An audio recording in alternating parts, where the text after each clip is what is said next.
Eu queria trazer uma palavra nessa noite, queridos.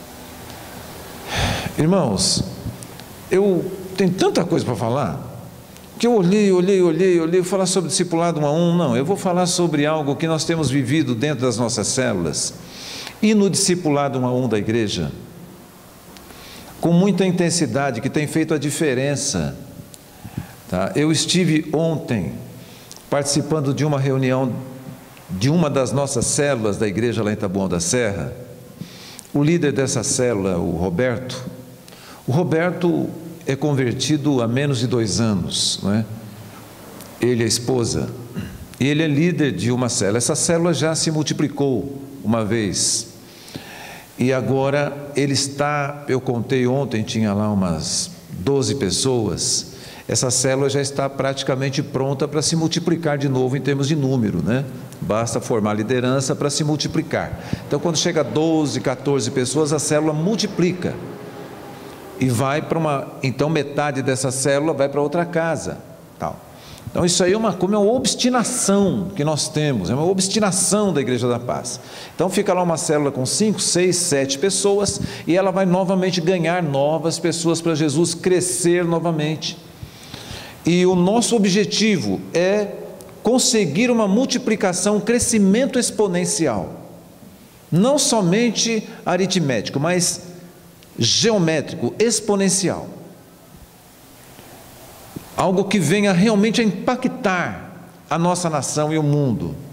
Então esse é um propósito, estamos trabalhando muito nisso, irmãos, e nos desgastando, tentando aperfeiçoar. A igreja está em mudança o tempo todo, está em movimento o tempo todo, a gente procura não se acomodar. Eu dou glória a Deus, porque encontro aqui o pastor Fernando, um homem que tem lutado tanto, com tantas lutas, né, com tantos problemas pessoais, de saúde, e está sonhando, está tentando fazer um fundamento para que o futuro da igreja mude, para que a igreja cresça, para que a igreja tenha uma explosão de crescimento. Irmão, Deus vai usar a sua vida. Deus vai usar a sua vida. Você pode ficar olhando para mim aí, irmãos, com essa carinha de quem não está entendendo muito bem, mas eu sei o que eu estou dizendo. Deus vai pegar você e chacoalhar até as moedas caírem do seu bolso. Ele vai chacoalhar você, Ele vai pegar você. Você ama Deus, ama Jesus Cristo, você tem o Espírito Santo de Deus na sua vida, você quer o que Deus quer? Pense bem para responder isso. Você quer o que Deus quer?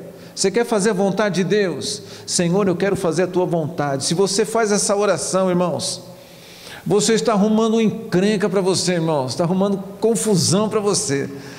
Você está dizendo: Deus, me chacoalha, Deus me usa, Senhor, eu quero fazer a tua vontade. Deus está procurando gente para fazer a vontade dele. A música do Asaf Borba, estava vendo você tocando piano de cauda ali, irmão, estava babando, eu até tirei foto. Uma música do Asaf Borba que ele fez baseada num versículo de um dos livros de Crônicas, né? Que diz assim: quanto ao Senhor, seus olhos passam por toda a terra, para mostrar-se forte para com aqueles cujo coração é totalmente dele. Deus está levantando pessoas cujo coração pertença totalmente a Ele, somente a Ele, e Ele vai se mostrar forte com essas pessoas. As igrejas onde houver uma pessoa, um pequeno grupo, com este coração totalmente entregue a Deus, vai revolucionar a nação brasileira e impactar o mundo, em nome do Senhor Jesus. Esse mover de células e de discipulado 1 a 1, que está ganhando centenas de milhares de pessoas ao redor do mundo, está se instalando, viajando para muitas nações, irmãos. A Igreja da Paz está com 5 igrejas plantadas no Japão. Interessante que elas foram plantadas no Japão pelo pastor Timóteo, irmão do pastor Eibe, mas sem a visão de células e sem a visão do discipulado 1 a 1. E agora está indo uma equipe para o Japão de missionários para ajudá-los a implantar. Tá? Então, do pastor Paulo Jeff e da pastora Rebeca, que são os diretores da missão, estão indo 3 filhos deles. Um já está e 2 filhas casadas estão indo para lá, para ajudar a implantar a visão. E assim em tantos lugares, em tantos outros lugares do mundo. A palavra que eu trago para os irmãos é uma palavra estrutural. Existe uma estrutura que precisa ser formada na igreja, irmãos, para que essa igreja possa crescer e para que o seu crescimento não seja falso, não seja oscilante, não tenha altos e baixos na igreja. Tá? Eu tenho certeza que aqui já passou muita gente se converteu nessa igreja, sim ou não? Nos últimos anos. Vocês já tiveram situação em estar aqui, essa parte de baixo e também a parte de cima com pessoas, lotado de gente? Irmãos, aí a gente olha, agora está faltando, cadê aquele pessoal? Nós olhamos para a nossa igreja lá em Taboão da Serra hoje, pastor Fernando, e eu penso assim, escuta, cadê aquelas centenas e centenas de pessoas que se converteram aqui conosco e não estão mais aqui? Eu sentei junto com a minha esposa e mais alguns irmãos para fazer um cálculo mais ou menos de quantas pessoas já passaram pela nossa igreja e que hoje não estão.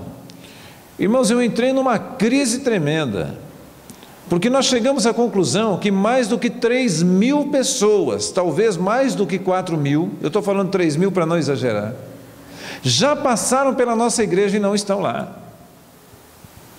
Ou eles estão em outros ministérios ou em algum lugar onde nós não sabemos onde eles estão. Talvez desviados do Evangelho. Ninguém sabe. Nós não queremos mais isso. Nós queremos ganhar as pessoas e queremos que elas fiquem na nossa igreja. Agora, por quê? Por que tem que ser na nossa igreja? Por quê? Porque eu não quero que o meu filho, Felipe, que eu deixei agora tocando guitarra lá em Paraisópolis, os irmãos sabem que é uma comunidade carente, né? Uma favela de Paraisópolis. Eu não quero que o meu filho Felipe vá embora da nossa casa e mude de pai e de mãe. Não tem cabimento. A minha filha mais nova, que por sinal já tem 20 anos, fala, pai, eu resolvi mudar de lugar, não quero mais ficar aqui com você não, eu quero ir para outro lugar. Para onde você vai? Eu arrumei outros pais ali, um pai chamado Olavo e uma mãe chamada Judite, e eu estou indo para lá agora. Como é que você se sentiria se o seu filho resolvesse sair da sua casa e fosse para outro lugar, dizendo para você assim, é que eu não estou me adaptando muito aqui, a visão daquela família lá é mais adequada comigo e eu me sinto melhor lá. Eu não quero perder nenhum membro da nossa igreja, eu não quero que eles vão para outra igreja, eu quero que eles fiquem comigo. Por quê? Porque eu sou pai deles. Essa igreja é uma igreja mãe de muitas vidas, é mãe de multidões. Eu até, se fosse vocês, começava a orar, Senhor, traz de volta aqueles que são nossos, aqueles que estavam aqui não deveriam ter saído, traz de volta, em nome de Jesus, sem dó, irmãos. Eles estão lá na Paz e Vida, na Assembleia, sei lá onde eles estão, numa outra igreja batista, peça de volta. Se são dessa família local, chame-os de volta. Mas nós estamos trabalhando para formar uma estrutura que consolide vidas e que transforme a igreja numa verdadeira família, de maneira que ela seja somente crescente, que ela jamais se torne oscilante e muito menos que ela diminua. Não fique estagnada de maneira alguma, mas cresça dia a dia. Nós fazemos os relatórios lá na nossa igreja semanalmente, a minha filha que cuida dos relatórios. Pegamos os relatórios de cada célula, quantos membros compromissados nas células, quantos membros presentes nessas reuniões de célula nós tivemos semana passada, quantos visitantes nós tivemos nessas células, quantas crianças nós tivemos lá, presentes. Enfim, um relatório minucioso. E quando eu vejo qualquer oscilação no relatório, eu trago para a igreja, trago para os líderes na nossa reunião de treinamento de liderança, às terças-feiras, e põe o relatório lá, irmãos, olha o que está acontecendo aqui, isso não pode acontecer. Ou então, irmãos, glória a Deus, essa semana foi muito legal. A semana passada, o relatório da semana passada, nos deu conta de que nós tivemos mais do que 100 visitantes nas nossas células. Mais do que 100 visitantes. Eu olhei e falei, irmãos, só que a gente não elogia muito para o pessoal não acomodar, né, irmãos? Não elogia muito. Está muito bom, mas pode melhorar tanto, né, irmãos? Pode melhorar muito, né? Porque são mais de 700 pessoas nas células, 100 visitantes. Puxa, se cada um tivesse convidado e tivesse ido, seriam 700 visitantes. Então a gente já exagera um pouquinho, porque a gente quer sempre manter a rotação em alta. Irmãos, esse pensamento é profundamente bíblico. Ganhar muitas vidas e ser ganancioso por almas é profundamente bíblico, e ser avarento por almas é profundamente bíblico. Ganancioso para ganhar muito e avarento para não perder nada, não perder ninguém. Precisamos transformar o nosso coração. Eu quero ler com os irmãos em primeira carta a Timóteo, capítulo 1, versículos 1 e 2. Eu, Paulo, apóstolo de Cristo Jesus por ordem de Deus, o nosso Salvador, e de Cristo Jesus a nossa esperança, escrevo a você, Timóteo, meu verdadeiro filho na fé. Olha, presta atenção, eu vou ler o segundo versículo já, mas presta atenção aqui um pouquinho para mim. Como é que Paulo trata das pessoas que se relacionam com ele, que trabalham com ele no ministério? Tá? Chamando de meu verdadeiro filho na fé. Nós geramos filhos na igreja e não convertidos. O propósito da igreja é gerar filhos. Quantas pessoas se converteram? 30. Tá, mas quantos foram adotados? Quantos são filhos? Quantos discípulos nós temos?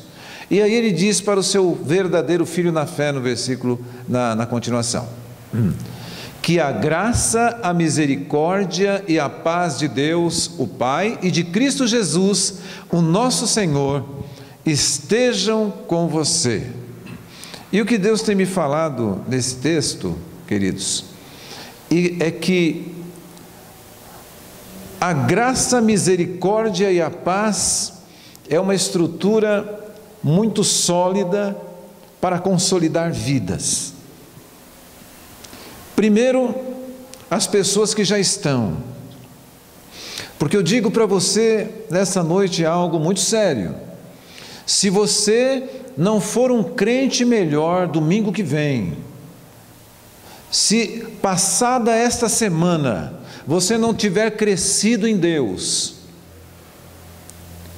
e se não houver um avivamento operando na sua vida, como está operando na vida do seu pastor, que ele disse que há 2 anos ele teve uma experiência de avivamento, e que ainda está queimando, e ele já está na expectativa de que Deus mova com outro avivamento, ou então com uma nova fase deste avivamento.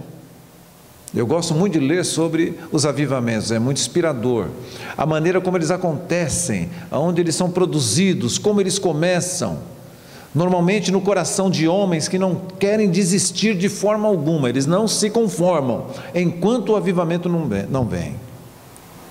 Mas a estrutura certa para isso, a estrutura segura para que um avivamento perdure, para que uma igreja cresça e se torne uma igreja cada vez mais forte, é a graça, é a misericórdia e é a paz. Irmãos, agir com graça, viver uma vida de graça, é ter desistido de nós mesmos e abandonado qualquer esforço para sermos reconhecidos como importantes.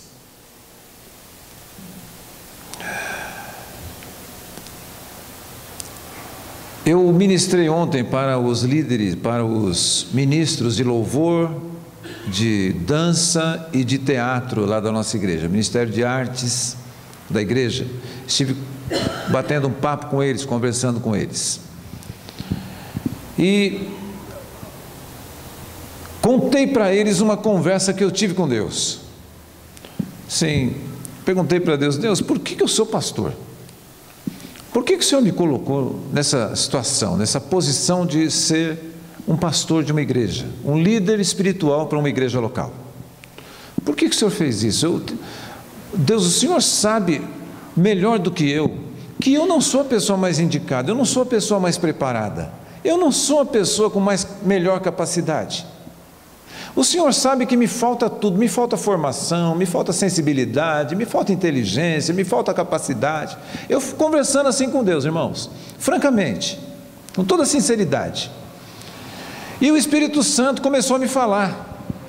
Ele disse assim: se eu tivesse achado alguém com o coração que você tem, eu teria colocado outra pessoa. Mas eu achei você. Então, foi você que eu escolhi. Porque, irmãos, Davi podia ser tudo menos um gênio, viu? Menos um melhor exemplo para você e para sua família. Mas ele tinha um coração sincero diante de Deus. O coração dele estava voltado para o Senhor. E ele queria realmente fazer a vontade de Deus. Ele queria que o nome do Senhor fosse exaltado. Tanto é que ele nunca saiu para fazer nada da sua casa, em termos de profissionais, né, vamos dizer assim, como um grande estadista. Ele nunca saiu de casa para fazer alguma coisa, sem antes perguntar: Deus, eu posso ir? Senhor, eu posso atacar os filisteus? Senhor, eu posso atacar os amonitas? É para ir? E Deus falava para ele: vai, vai, porque eu entregarei nas tuas mãos. Vai, mas fica embaixo de umas árvores lá, que na hora H eu vou te dar um sinal. Não sai antes de eu te dar o sinal. Depois que eu te der o sinal, você sai. E ele ficou embaixo das amoreiras lá, esperando o sinal de Deus. Deus falou para ele: quando você ouvir som de passos em cima das amoreiras. E eu fico até pensando se tinha algum mezanino lá em cima das amoreiras. Não tinha, era uma coisa espiritual mesmo, né?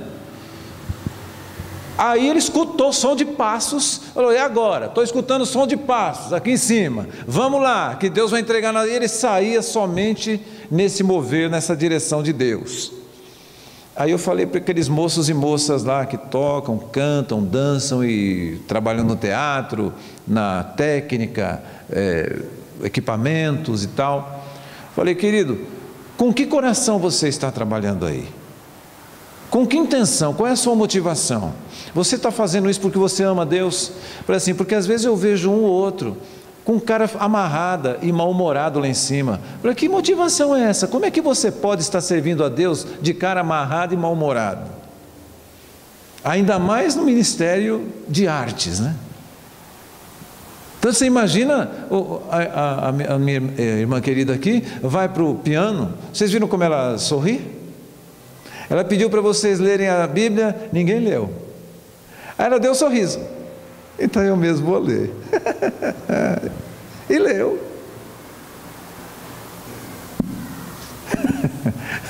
Aí, é por isso que ela está aqui ministrando, porque o coração dela não está querendo ficar magoado, se fechar ou ficar mal-humorado, não. Os irmãos compreendem isso? Como é que está o seu coração? Está cheio de graça? Porque você recebeu graça. Agora o que você vai fazer com ela? Irmãos, graça não é igual um lenço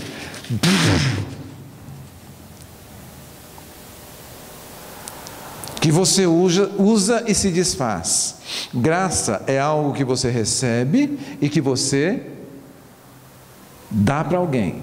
Se você receber a graça e você não compartilhar a graça, é porque você se tornou uma pessoa sem graça.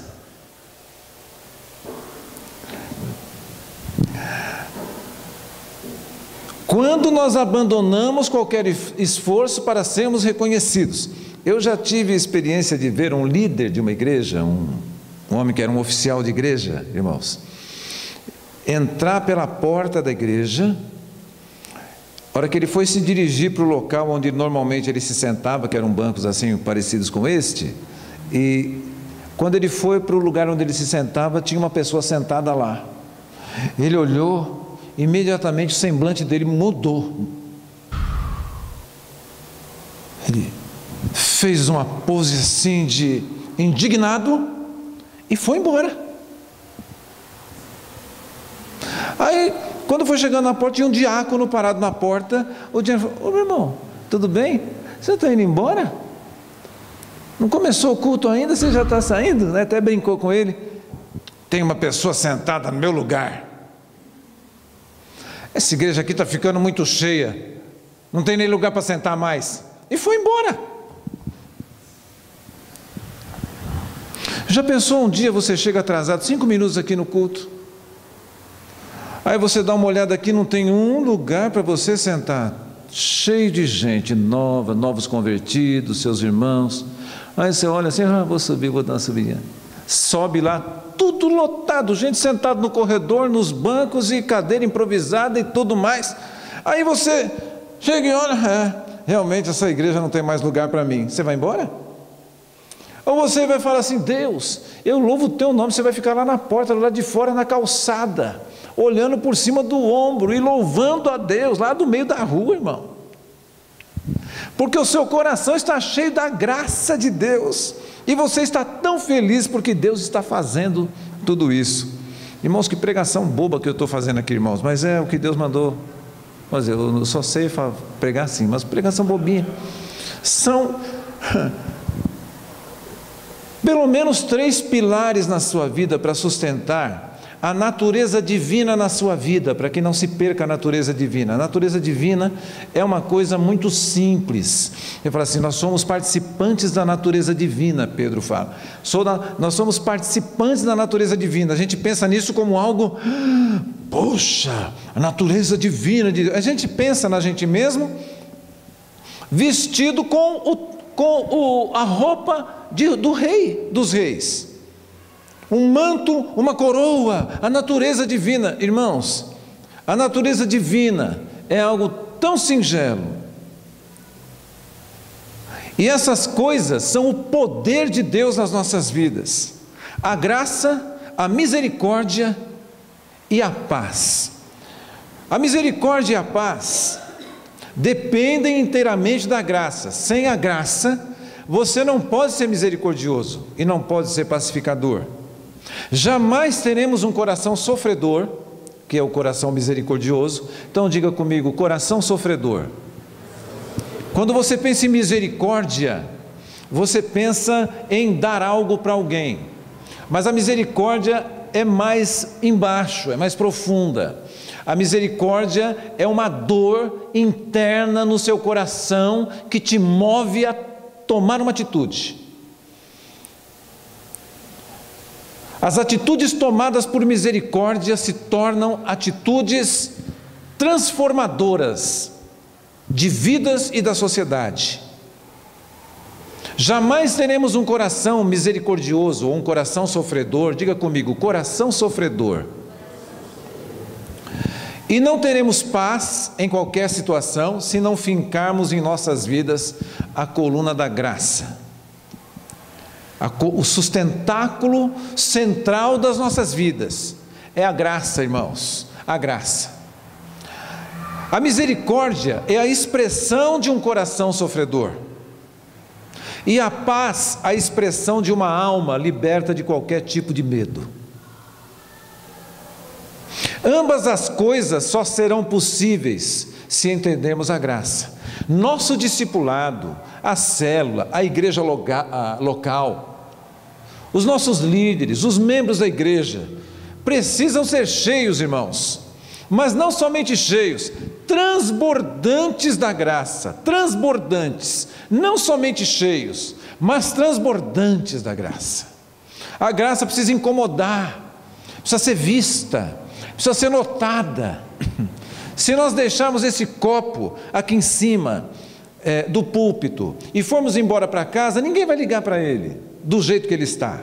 Mas se essa água começar a transbordar pelas beiradas e derramar, escorrer aqui, molhar o carpete e escorrer pelo assoalho, alguém vai notar: opa, está derramando água ali, alguma coisa está acontecendo. Um milagre, né? Porque o copo encher sozinho e começar a transbordar. Alguém vai até botar o dedo, experimentar, é água pura, vamos aproveitar isso, tem uma fonte de água aqui no púlpito da nossa igreja. Tem mesmo, glória a Deus, né? O pastor Fernando é cheio do Espírito Santo. Tem algo acontecendo aqui. Se há graça na minha vida, mas ela não está transbordando para outros, ninguém sabe nem que eu sou crente. Irmãos, eu tenho um testemunho para contar muito ruim sobre isso que eu não vou contar não. Os irmãos vão fazer até mau juízo de mim. Acho que eu não vou contar. Conta. Vocês são curiosos, irmãos. Crente é curioso demais. Irmãos, eu trabalhava numa empresa chamada Credicar. Talvez você até esteja com um pedacinho de plástico dessa empresa aí no seu bolso, na sua carteira. E eu trabalhei lá durante alguns anos, há muitos anos atrás, e eu não dava sinal de graça lá. Ninguém via a graça de Deus na minha vida. Mas um dia, eu levei um versículo para decorar e coloquei na minha máquina. Ainda não tinha levado o versículo não. Eu apenas conversei sobre igreja com alguém, um colega escutou, você é crente? Eu falei, sou. Ele disse, rapaz, não parece. Eu sabia que não devia te contar, vocês riram de mim. Irmãos, quando aquele cara falou isso, eu fiquei tão sem graça, eu perdi o chão. Eu fui para casa, em crise naquele dia, comigo mesmo, não contei para ninguém, mas eu fiz um propósito, de Deus, nunca mais ninguém vai dizer que não parece que eu sou crente. No mínimo eles vão olhar para mim e falar assim, isso aí é crente. Foi aí que eu comecei a pegar versículo bíblico e colocar em cima da máquina onde eu trabalhava, para decorar, enchia de versículo bíblico, comecei a falar de Jesus. Eu fui na diretoria da Credicar, ali que na época era onde tem o Citibank, na São João com Ipiranga. Subi na diretoria e falei assim, olha, eu queria ver se vocês têm uma sala para me ceder por 20 minutos na hora do almoço, porque eu gostaria de fazer uma reunião de oração com os evangélicos e com todos os funcionários que quiserem aqui da Credicar. O diretor olhou para mim assim, ficou espantado, nunca tinha recebido um pedido desse. Ele olhou para a mesa, olhou para mim, rapaz, você pode usar a sala da diretoria, a sala principal, pode pegar a chave lá com fulano, que horário que é? É da meio-dia a 12h20. Ele falou assim, sem problema, esse horário é horário de almoço, a gente nunca usa a sala nesse período, pode usar. E, irmãos, eu coloquei avisos no prédio, dizendo que ia ter uma reunião de oração, pessoas que precisassem de oração para ir para lá. Os crentes começaram a ir, irmãos, e começou a ter gente lá, batizada com o Espírito Santo. Se eu falar isso em igreja tradicional, eu sei que eu posso ser apedrejado, mas tudo bem, pode. Aquele que não fala em línguas atire a primeira pedra. E começou a ter reconciliação, gente desviada do Evangelho, se reconciliando nessa reunião de oração dentro da Credicar. Teve um avivamento lá dentro. Eu saí de lá e continuou depois a reunião de oração, foi lindo demais. Todo mundo sabia que eu era crente na Credicar. Aleluia. Agora sim. Agora sim. Tudo bem? É necessário transbordar. Irmãos, é necessário nascer de novo, não é? A palavra de Deus em João 3,7 é bem clara. Necessário vos é nascer de novo. Você tem que nascer de novo. O nosso Deus é tão misericordioso e bom, porque tem tantos de nós crentes como eu. Irmãos, não estava morto, mas eu estava em estado estava em coma. Estava em estado de coma. Ninguém estava vendo vida em mim. E Deus me deu a oportunidade de nascer mais uma vez. Eu já era salvo, já era crente, mas da vida se manifestar em mim novamente foi muito legal. A Bíblia diz em Tito, capítulo 2, versículos 11 a 14, veja só, Tito 2, de 11 a 14. Portanto, a graça de Deus, deixa os irmãos procurarem, acharem, Tito 2, de 11 a 14, diz lá: porquanto a graça de Deus se manifestou salvadora a todos os homens, diga comigo, se manifestou, educando-nos para que, renegadas a impiedade e as paixões mundanas, vivamos no presente século sensata, justa e piedosamente, aguardando a bendita esperança e a manifestação da glória do nosso grande Deus e Salvador Cristo Jesus, o qual a si mesmo se deu por nós, a fim de remir-nos de toda a iniquidade e purificar para si mesmo um povo exclusivamente seu, zeloso de boas obras. A graça, irmãos, se manifesta. A graça só pode ser conhecida se ela for manifestada. É por isso que diz lá em Tito que a graça se manifestou salvadora a todos os homens. Os que receberam a graça, porém, foram aqueles que creram. Ela se manifestou. Você precisa manifestar, porque se você não manifesta a graça de Deus que está na sua vida, queridos, ela não pode se tornar salvadora. Porque quando você manifesta a graça, pode muito bem ser que alguém creia. E no momento que essa pessoa crê, ela será salva. E você estará levando mais um para a eternidade, para passar a eternidade no céu com Cristo Jesus. A graça precisa se manifestar na igreja. Eu não sei porquê. Qual é o seu nome, filha? Miriam? Miriam. Eu não sei porque eu tive a impressão que esse ministério de louvor é uma manifestação da graça. Me parece, eu tive essa impressão de que o pessoal que estava cantando ali, tal, alguma manifestação de graça houve. Tá, depois eu vou até conversar com você, para saber se essa impressão que eu tive, por que eu tive uma impressão tão forte, né, de graça, aqui nesse ministério de louvor, aqui o pessoal que estava tocando e cantando. Acontece que aqueles que creem e recebem a graça, são libertos. Querido, se você pode abrir a sua Bíblia aí no livro de Romanos, capítulo 6, versículo 14.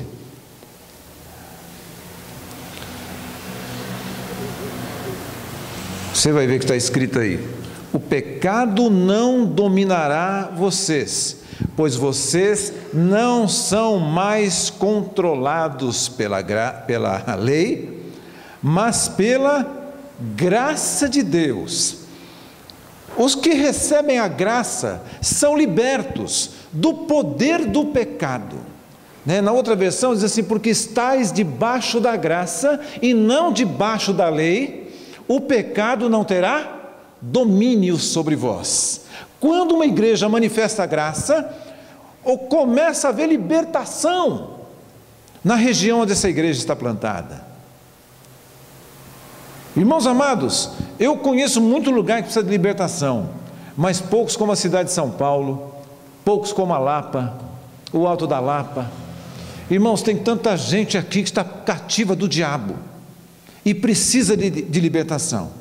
Os que creram e receberam a graça, embora tenham sido libertos do poder do pecado, se tornaram cativos de outro poder, porque agora nós somos escravos do Senhor Jesus Cristo, né? Mais para frente em Romanos 6,18 você vê isso aí. Agora nós somos escravos do Senhor Jesus, fomos libertos do poder do pecado e nos tornamos servos do Senhor Jesus Cristo. A graça é tão abrangente que nos torna autoridades neste mundo. Ela é tão poderosa e tão abrangente no seu poder, que quando nós manifestamos graça, nós nos tornamos autoridades sobre a face da terra. Deixe-me mostrar para os irmãos aí no capítulo 5 de Romanos, queridos. Capítulo 5, no versículo 17. Veja o que está escrito aí. É verdade que por causa de um só homem e por meio do seu pecado a morte começou a dominar a raça humana. Mas o resultado do que foi feito por um só homem, Jesus Cristo, é muito maior. E todos aqueles que Deus aceita e que recebem como presente a sua imensa graça, reinarão na nova vida por meio de Cristo. Quem recebe a graça reina em vida através do Senhor Jesus Cristo. Não se torna somente parte do reino de Deus, mas ele se torna autoridade no reino de Deus. Governa. O que é que a gente governa? Irmãos, nós governamos sobre principados, sobre potestades, governamos sobre situações catastróficas, calamitosas na nossa sociedade, restauramos famílias. Quem aqui teve a sua família restaurada pelo Evangelho? Levante a sua mão. É o poder da graça se manifestando na nossa vida. Louvado seja o nome do Senhor Jesus. Amém? E ainda, a graça nos torna frutíferos e realizados.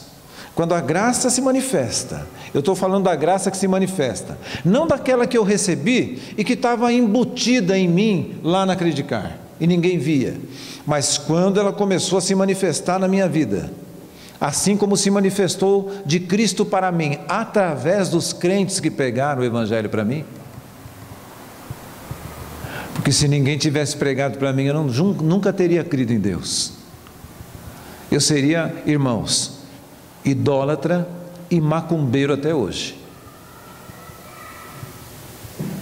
Eu tinha uma promessa, eu tinha uma maldição, uma promessa de maldição sobre a minha vida de que eu me tornaria médium. E de que eu ia receber uma entidade chamada Caboclo Pena Branca. E um Exu, que eu não lembro mais o nome dele. Era a maldição que pesava sobre a minha vida. Quando a graça se manifestou, irmão, o que eu já expulsei o Pena Branca de gente, esse demônio. Já expulsei. Muito bem. Graça é um atributo de Deus que é compartilhado com os homens. A graça faz parte do caráter de Deus. Jamais um ato isolado ou momentâneo, faz parte do caráter de Deus. Se somos um com Deus, nós somos graciosos como Ele é. Seremos capazes de agir com graça, reagir com graça e ensinar a graça às pessoas. Paulo está ensinando Timóteo a ser gracioso em uma situação difícil e crítica na igreja. Nesse capítulo de Timóteo que nós lemos, irmãos, estava havendo uma situação de confusão na igreja. E Paulo, para começar a conversa com Timóteo, diz assim: olha, Timóteo, é necessário graça, é necessário misericórdia e é necessário paz. A graça primeiro. Não se esqueça que nós somos portadores, manifestadores da graça. Não se esqueça que você deve sofrer por aquele que está pecando, porque você não é melhor do que aquele que está errando. E não se esqueça que o resultado final da sua ação como líder é que haja paz na sua comunidade, na igreja onde você está. O propósito da graça é mostrar o amor de Deus pelos homens e nos capacitar a amar todas as pessoas. Irmãos, a igreja é um lugar de graça. Uma igreja precisa entender que tudo que damos uns aos outros e ao mundo não pode esperar retribuição. Nós não fazemos nada esperando retribuição. A graça é uma semeadura que deve ser feita em qualquer terreno. A graça é uma semeadura que deve ser feita em qualquer terreno. O semeador saiu a semear, e ele semeou na terra boa, glória a Deus, que deu 30, 60 e 100 por um, que maravilha. Mas ele só escolheu as terras boas para semear? Não, ele semeou na beira do caminho, onde a terra era dura. Ele semeou entre as pedras, onde não havia muita chance daquela semente prosperar. Ele semeou entre os espinhos, sabendo que entre os espinhos era muito difícil que alguma coisa desse ali. Assim é com as pessoas que nós olhamos e falamos: puxa vida, essa pessoa aí não sei não. Irmãos, antes de vir para cá, eu fui tomar um café com leite ali no botequim. Tem um boteco ali, irmãos, que só de olhar para ele você já fica meio com nojo. Mas tem gente lá dentro. Eu falei: tem gente aí dentro? Eu vou entrar. Aí estava um cheiro de cigarro e de bebida. E estava passando Faustão ainda, que era para azedar mesmo o ambiente. Ô, louco, né? E aí eu falei, olhei para aquele aparelho de café, falei: Senhor, Tu és um Deus poderoso, porque eu sei que eu posso beber coisa mortífera e não me fará mal nenhum. Dá um café com leite para mim, por favor. Aí o rapaz falou: acabou o café. Foi que pena. E eu estava mesmo, sabe, quando você está seco para tomar um café com leite. Falei: puxa, acabou, tudo bem. Aí o rapaz, muito simpático: mas eu posso fazer um chocolate se o senhor quiser. Aí eu pensei comigo na hora assim: Deus sabe que marca de chocolate é que ele usa aí, mas faz aí para mim. Ele fez o chocolate, ficou uma delícia, irmãos. Naquele copo de boteco, irmãos. Aquele chocolate. E para comer, eu olhei, tinha uns saquinhos de amendoim assim. Vou comer esse amendoim aqui, tá? E estou comendo amendoim lá.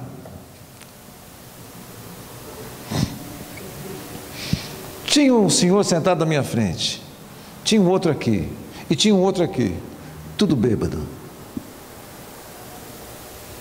E começou a nascer no meu coração o desejo que aqueles homens entregassem a vida a Jesus. Eu falei: Deus, Pai, usa a Tua igreja aqui nesse lugar, usa a minha vida, usa a gente, para ganhar essas pessoas aí.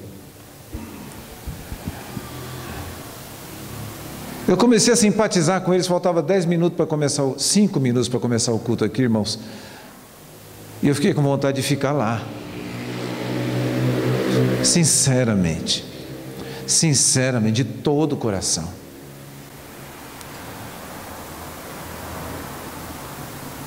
Glória a Deus.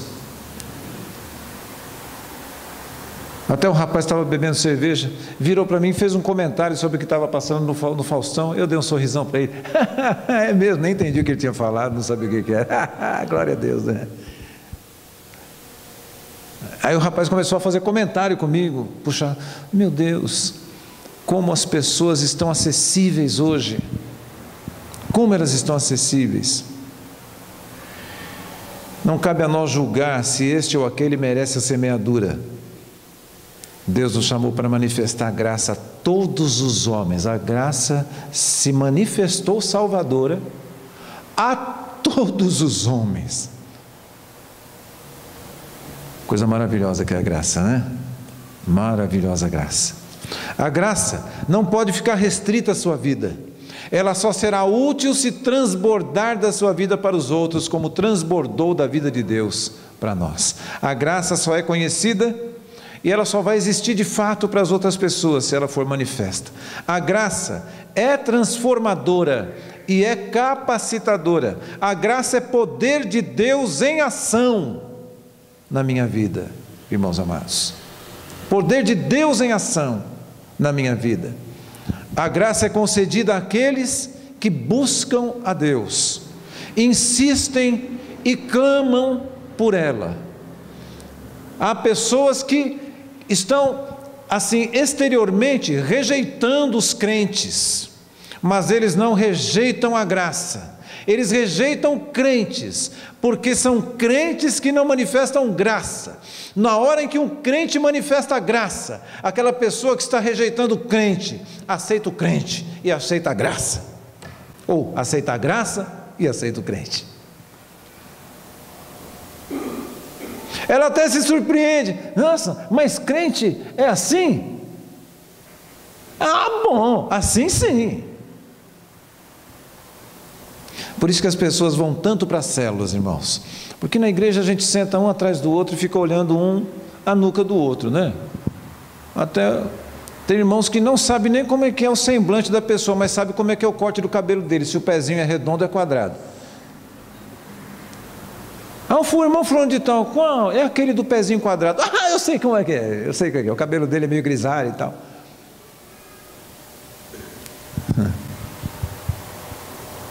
Mas numa célula, senta todo mundo em círculo e um olha no rosto do outro. A gente olha um para o outro. Tem gente que fica meio sem graça. A célula que eu fui ontem, o pessoal ainda sabe que a gente é pastor. Ser pastor atrapalha muito às vezes, né? As pessoas tratam a gente como pastor. É um horror isso aí. Você vai numa reunião de célula, a pessoa fala: o pastor está aí, o pastor. Rapaz, eu estava lá de tênis, de calça jeans, e querendo lá participar da célula, e tem gente que fica, até se ajeita na cadeira melhor. A gente começa a brincar, a pessoa vê que não é nada disso, a gente começa a manifestar graça para a pessoa, brincar com as crianças, fazer piadinha, começa a chorar também, pede oração. Irmãos, orem por mim, eu estou passando por uma situação assim e tal.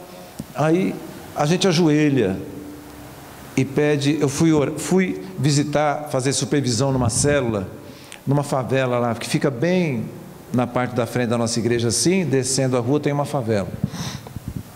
Chama-se Favela do Trianon, Taboão da Serra. Eu fui fazer uma supervisão na célula do Valdemar e da dona Maria José. Dentro de um barraco na favela, irmão, só um cômodo só, separado por um guarda-roupa aqui, uma passagem pelo meio do guarda-roupa. Quando passava por essa passagem do guarda-roupa, desse lado dormem as crianças e desse lado dorme o casal, separado por um pano. E aonde nós estávamos era a cozinha, com a célula reunida ali. E eu fui supervisionar. E no final da célula, o seu Valdemar foi orar pelas pessoas, ele é o líder da célula. Eu não fiz nada, eu só assisti a célula ali, fiquei junto ali, orei, cantei, né, participei da célula e tal. Mas aí o seu Valdemar falou assim: eu tenho uma direção de Deus para orar por vocês. Eu queria orar um por um. E começou a orar, irmãos, impondo as mãos sobre as pessoas.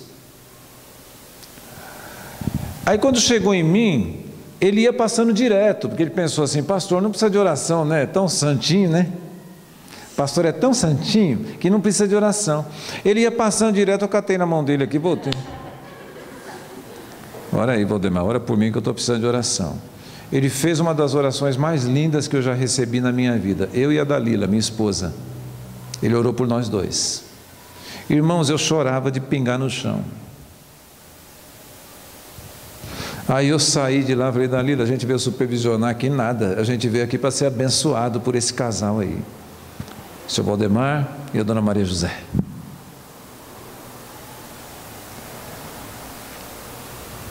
Glória a Deus, irmãos. A igreja precisa sair fora. Esses irmãos que ministraram para mim, na nossa igreja nós temos gente manifestando graça lá de todo jeito, de todo tipo, de toda cor, de todo tamanho. Então, agora uma advogada que é uma advogada de alto nível, que ela comanda uma equipe com mais de 30 advogados e é sócia do escritório onde ela está. Ela foi convidada para ser sócia, tal a capacidade dela. E ela tem 4 células funcionando dentro da casa dela. 4 células, 2 num dia e 2 no outro, se eu não me engano. Tem um filho dela, inclusive, mora aqui para essa região, Alto da Lapa, mais ou menos para essa região que ele mora. E ele congrega na nossa igreja, ele não abre mão de congregar lá. Eu não vou dar o endereço dele, senão vocês vão querer trazer ele para cá.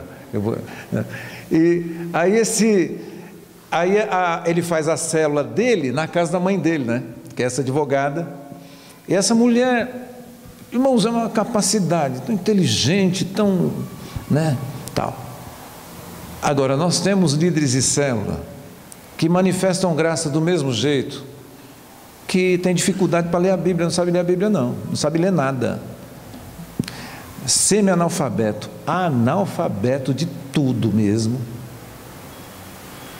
liderando célula. Nós temos uma pessoa na nossa igreja que é analfabeta, e ela lidera a célula. É uma das melhores conselheiras que eu já vi. Sabe como ela faz com os textos bíblicos que ela tem que falar na célula dela? Ela decora tudo antes, o marido dela lê para ela, ela decora tudo e depois ela fala na célula. E assim ela manifesta a graça. Ela tem discípulas. E ela multiplicou a célula dela já, acho que 1 ou 2 vezes. A graça fará o impossível. Estou terminando, irmãos. A graça fará o impossível na vida dos seus irmãos, dos seus amigos. Você é luz do mundo, você é sal da terra. Isto é a graça se manifestando salvadora através da sua vida, em nome do Senhor Jesus. Amém? Em nome de Jesus. Um avivamento, irmão, só é avivamento quando a graça transborda e começa a ser vista pelos outros. Nós precisamos de um avivamento. Você precisa de um avivamento? A sua família precisa, a sua igreja precisa, a nossa igreja lá em Taboão da Serra precisa. Então, se você precisa, vamos ficar em pé, vamos orar juntos e vamos pedir a Deus que nos dê esse avivamento em nome do Senhor Jesus. Senhor Deus, nós clamamos a Ti, ó Pai, por esse avivamento, meu Deus, onde a graça transborde, Pai, aonde, Senhor Deus, a misericórdia se torne, ó Pai querido, constante, habitual nas nossas vidas, em todos os nossos relacionamentos, todos os nossos encontros com pessoas que não Te conhecem, meu Deus, e que nós tenhamos um coração, uma palavra, meu Deus, uma atitude pacificadora, trazendo a presença do Senhor Jesus Cristo para a vida dos outros, para a nossa vizinhança, para a nossa parentela, para os nossos amigos, colegas. Em nome de Jesus Cristo, Pai querido, nós clamamos a Ti, em nome do Senhor Jesus. Amém e amém. Que Deus abençoe, irmãos, a todos, em nome do Senhor Jesus.